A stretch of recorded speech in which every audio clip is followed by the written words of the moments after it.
Hello, my gorgeous queens and kings. Welcome to another episode of my podcast. Today we are going to talk about something sad, but I thought it would be a good idea to discuss it because we all will experience or already have experienced it. And I'm hoping, first of all, I'm doing it also for myself to help myself process it. And, talking is one of the best therapies, but also I'm hoping that maybe some people can relate. And who knows, maybe this podcast can help somebody who's going through the same thing.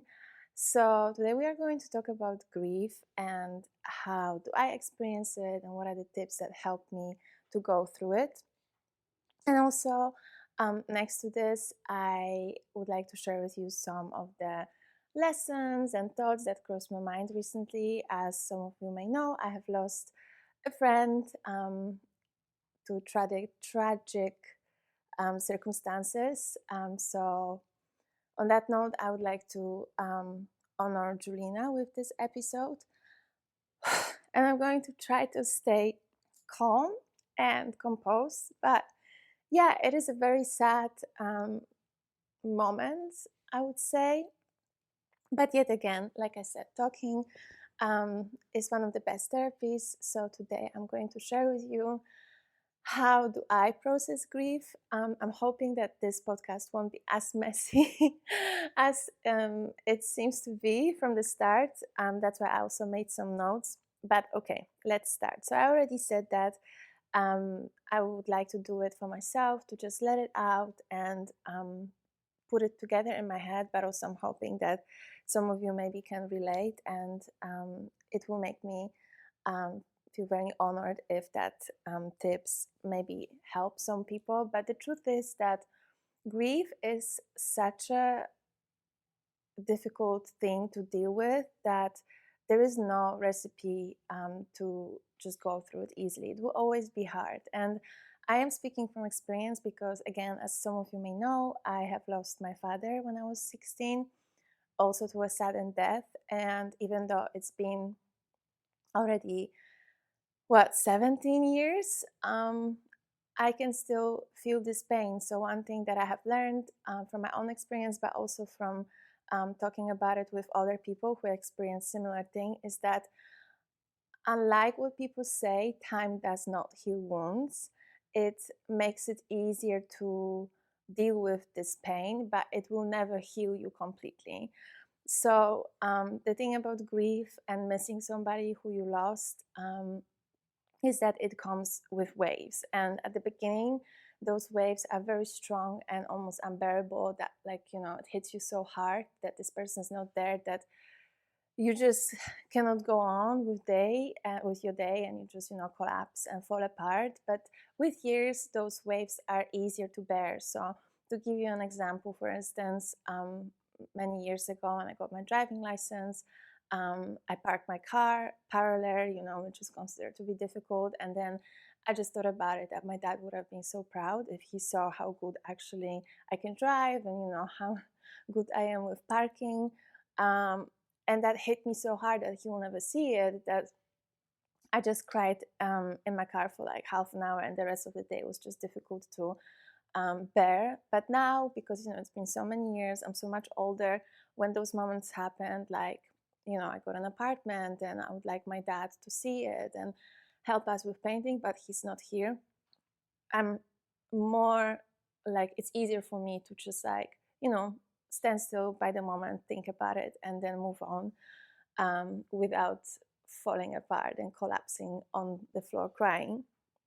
So that's like one of the biggest lessons, or like, I don't know how to call it, like a tip for you guys that I can share that seems to be quite universal, that the pain is coming in waves, and at first it's going to hit very hard, but then it will get easier. And the thing about Julina is that, of course, my dad's death was sudden as well. Nobody was expecting it, but it's been so long ago that it kind of is, I don't know, the memories of this are blurry. But with Julina, it feels so surreal because she was very young. She was actually my age, and everything was going great with her. Like, she was just enjoying life, and then all of a sudden she passed. So I have learned that with this type of deaths, when somebody's passing away very suddenly, for the people that are left behind, it's just very surreal, and it's just very difficult to grasp and understand how did it happen, because nobody expected it. Mm, so that's one thing that I have noticed when I heard about her passing, that it just felt surreal, because I see this girl regularly. She's been coming to Film Confidence very regularly. We talked once upon a time, we danced together.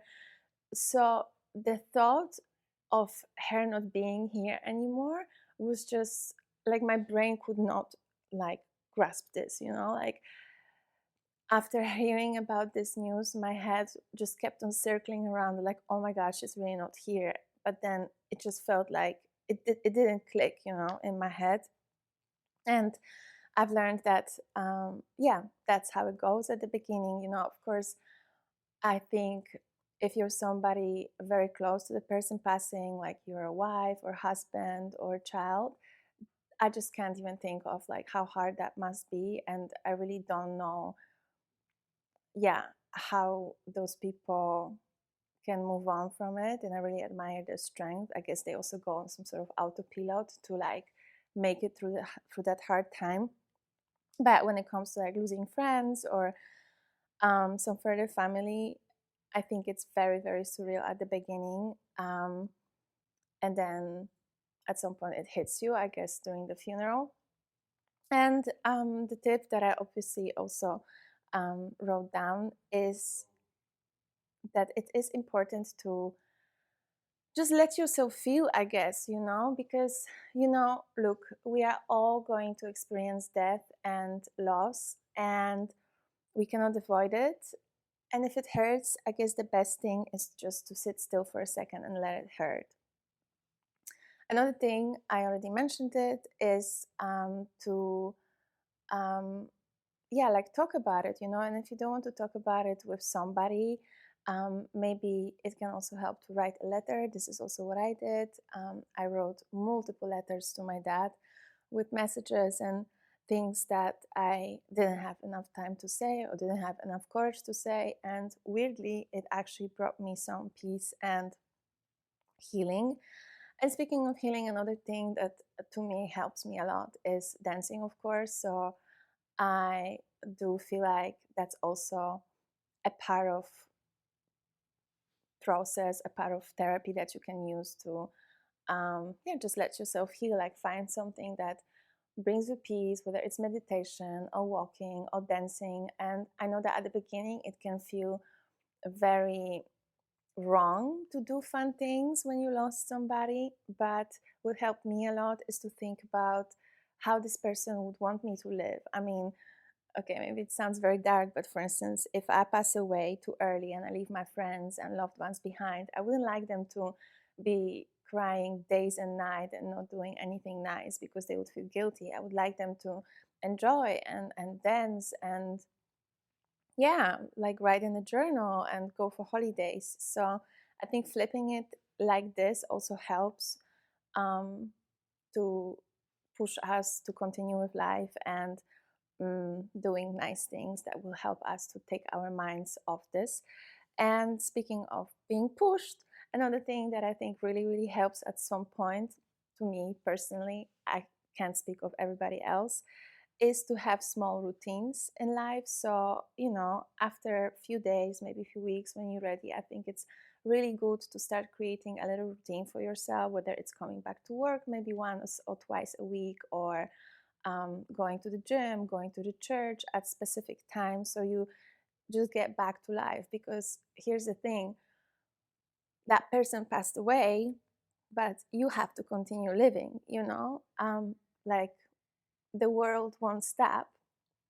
So you just have to push yourself at some point and find strength to continue and, yeah, get back on that horse. And that doesn't mean that you forget them, but I think simultaneously you can keep them in your heart, and sometimes it helps like to have a picture of this person, or maybe like picture and some candles at like a spot in your house where you can like lighten up the candle. Some people also do tattoos. So I think that also maybe helps to like heal, to regularly maybe continue honoring this person and honoring the loss. And the last thing that I have learned from my experience, and it really helps me with processing this loss, is to be patient with yourself. So, one day you're gonna feel stronger and you'll be like, okay, I got this, I can finally function again. But then later on, other day, it can hit you again so hard that you feel like all the progress that you've done so far is lost. But it's not like that, like I said at the beginning, the grief comes in waves, especially at the beginning. They're very sudden and proportional and huge, and it's very important to be nice to yourself and to be patient with yourself. So I'm not going to dwell much longer about this because, yet again, it is a very sad topic, but I just wanted to like let it out. And I would like to end it with a positive note, I would say. So, after my dad passed, I already have thought about it back then, even though I was just like a 16-year-old child. But this death have really reminded me and kind of reinforced that principle that I want to continue practicing, to enjoy every single moment in your life, because you never know where it's going to end. You can be like, I'm sorry, my voice is like mega shaking. Good luck listening to this. But, you never know when your life is going to end, right? So I think it's really, really important to enjoy the smallest things, like your morning coffee or a conversation with your neighbor, walk around the park, because right now you are here and you're healthy and your loved ones are still here. So let's just not take it for granted and really make the most out of it and be grateful, kind, and yet again really, really enjoy it. And another thing that I wanted to close this podcast with is a beautiful tip/lesson that Julina's mother shared during her funeral. And that is to make connections in life. So she said, she told us a little anecdote that when Julina was little, her mom was talking to everybody on the streets. Like she would like stopping on the streets and talking and discussing with people. And Julina would be like asking her, like, why do you talk to everybody? And her mom said to her that life is all about connections, making connections with people. And that really resonated with me and reminded me how important it is to connect with people and be kind to people, get inspired, and just surround yourself with people who have good energy and who make you feel good.